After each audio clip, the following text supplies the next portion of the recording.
Bonjour les enfants, c'est Maîtresse. J'espère que vous avez passé un bon week-end.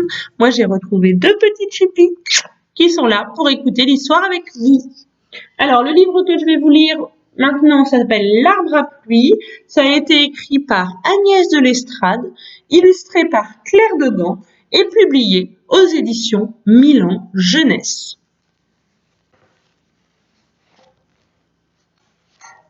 Il était une fois un village posé sur une terre aride au milieu du désert. Le soleil avait depuis longtemps desséché les champs. Le sable avait envahi les chemins, les maisons et les bouches des villageois. Dans cette chaleur étouffante, les hommes tentaient courageusement de labourer les champs en puisant l'eau de plus en plus profondément dans la terre. Mais la terre n'avait plus rien à donner. Elle restait muette devant leurs supplications.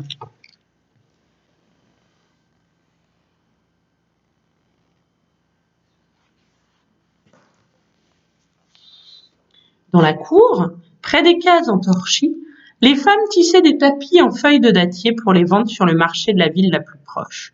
Elles partaient tôt le matin, à pied, un âne portant leur tissage sur son dos. Elles n'arrivaient qu'à midi, épuisées par la longue marche sous le soleil. Quand elles rentraient le soir, les hommes et les enfants dormaient depuis longtemps. Leurs pieds étaient écorchés d'avoir parcouru tant de kilomètres, mais les sacs de riz et les bidons d'eau, acquis grâce à l'argent de leur travail, étaient un baume sur leurs plaies. Quant aux enfants, ils se rendaient chaque matin à l'école, mais avaient bien du mal à apprendre l'alphabet avec le ventre vide. Chaque jour, les villageois scrutaient le ciel dans l'espoir d'apercevoir un nuage annonciateur de pluie. Et chaque jour qui passait asséchait davantage le puits amenuisait les récoltes de riz, faisant craindre pour le lendemain.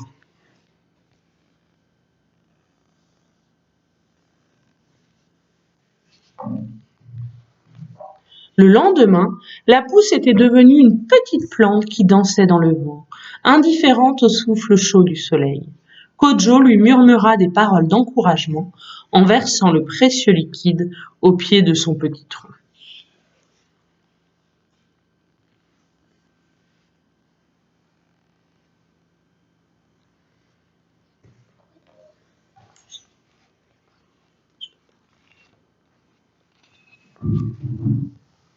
Quelques jours plus tard, la plante ressemblait à un petit arbre de la taille d'un girafon.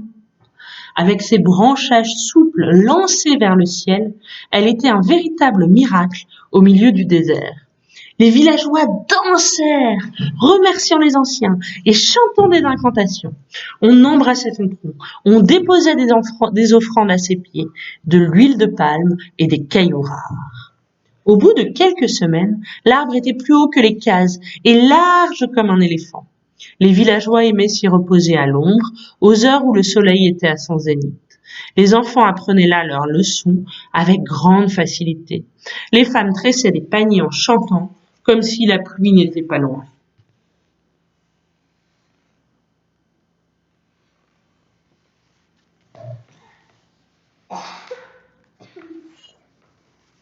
Et puis un jour, à la tombée de la nuit, il se passa une chose si étrange qu'on en parle encore dans les livres. Le soleil venait de glisser derrière les dunes de sable. L'arbre se balançait doucement dans le souffle tiède du vent, quand soudain, il se mit à couler. Tel un nuage dans le ciel, les branches et les feuilles se mirent à pleuvoir de grosses gouttes qui ressemblaient étrangement à de l'eau.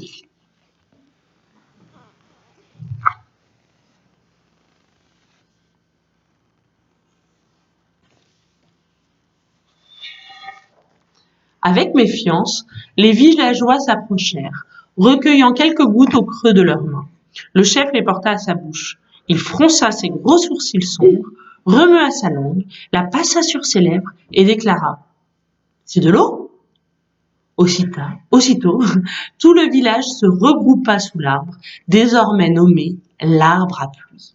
L'eau dévalait leurs visages, apportant les sourires sur les lèvres. Elle entrait dans leur bouche ouverte et assoiffée, désaltérant leur langue sèche. Glissant le long de leur ventre et de leurs jambes, elle emportait avec elle la poussière des chemins. Pour honorer l'arbre à pluie, les villageois firent une grande fête. Ce soir-là, il y eut du riz à volonté, de l'eau sucrée et des gâteaux de manioc. Kojo ne se souvenait pas d'avoir jamais autant mangé ni autant bu. Cette nuit-là, les villageois se couchèrent le ventre plein. L'arbre s'arrêta de couler au lever du soleil, mais nul ne s'inquiéta. L'eau jaillirait encore à la nuit tombée. Ce qu'elle fit avec constance et précision. Les hommes se remirent à labourer, les femmes à sarcler et à semer. Les enfants allaient à l'école en chantant et savaient presque lire. Le village avait retrouvé la sérénité.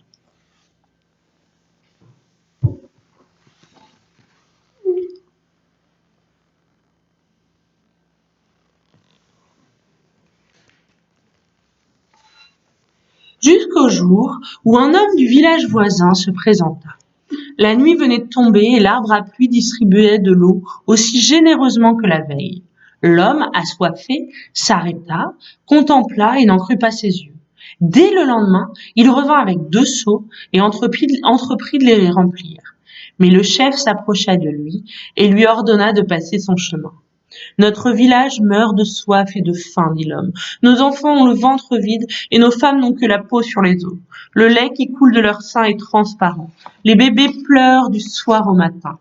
Quant à nous, pauvres hommes, le courage est en train de nous quitter. Je veux pas le savoir, répondit le chef qui était rancunier. Votre village a la mémoire courte. Voilà quelques mois, des hommes de chez vous pillaient sans scrupule le reste de nos récoltes, nous laissant affamés. Rentre chez toi et ne t'avise plus de t'approcher de l'arbre à pluie. Et il le chassa d'un geste de la main. L'homme reprit son chemin, portant au bout de ses bras les 2 seaux vides.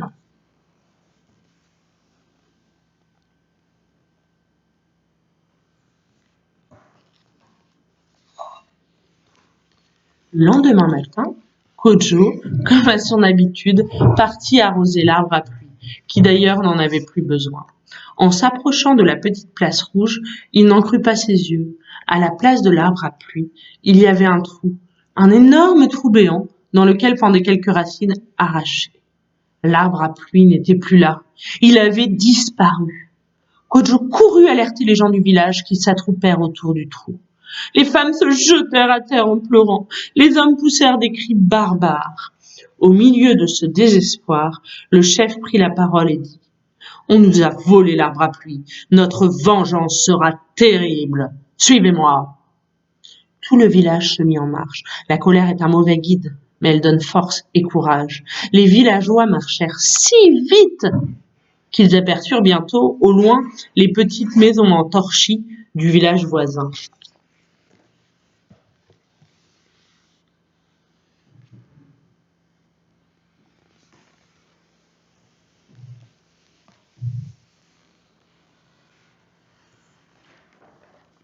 Regardez, dit le chef en désignant les maisons des ennemis. Ils dorment encore, mais, je vous le dis, plus pour longtemps. La haine et la vengeance se lisaient sur les visages. Les hommes serraient contre leurs flancs leurs coupe-coupe acérées. Ils étaient à mi-chemin quand ils le virent, majestueux, arrogants et fiers, les branches tendues vers le ciel.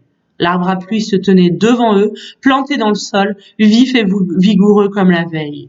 « Comment est-il arrivé là ?» s'exclama Kojo. « Un arbre ne marche pas. » « Attendez-moi ici, ordonna le chef de sa voix autoritaire. Les villageois le regardèrent s'éloigner en direction du village voisin. Quand il revint, il était accompagné de l'autre chef, qui expliqua que seuls les dieux pouvaient faire marcher les arbres. Puis il ajouta que si ces hommes avaient dérobé l'arbre à pluie, ils l'auraient planté sur leur place, pas à mi-chemin entre les 2 villages. Ces paroles de sagesse apaisèrent les villageois.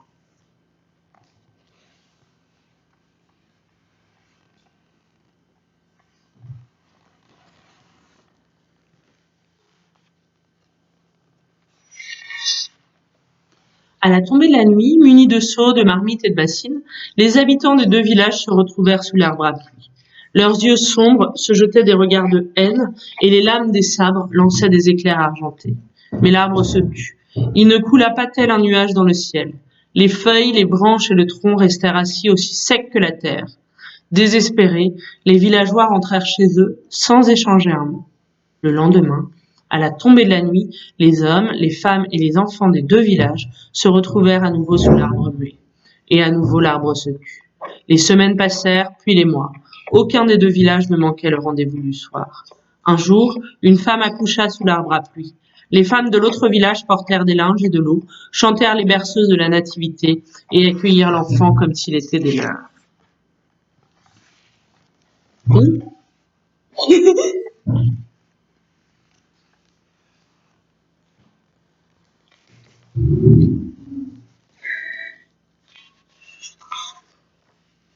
Peu à peu, les villageoises parlèrent, firent connaissance, partagèrent un repas, puis un autre. Les enfants des uns devinrent les amis des enfants des autres. Les femmes tissaient ensemble des tapis qu'elles vendaient au marché, puis elles partageaient l'eau et le riz. Bientôt, les deux villages ne firent plus qu'un. Ils chantaient et priaient ensemble chaque soir à la tombée de la nuit. Parfois même, assis sous l'arbre, emportés par les chants, ils oubliaient qu'ils attendaient la pluie. C'est alors qu'un soir, alors que plus personne ne l'espérait, l'arbre se remit à pleuvoir, tel un nuage dans le ciel.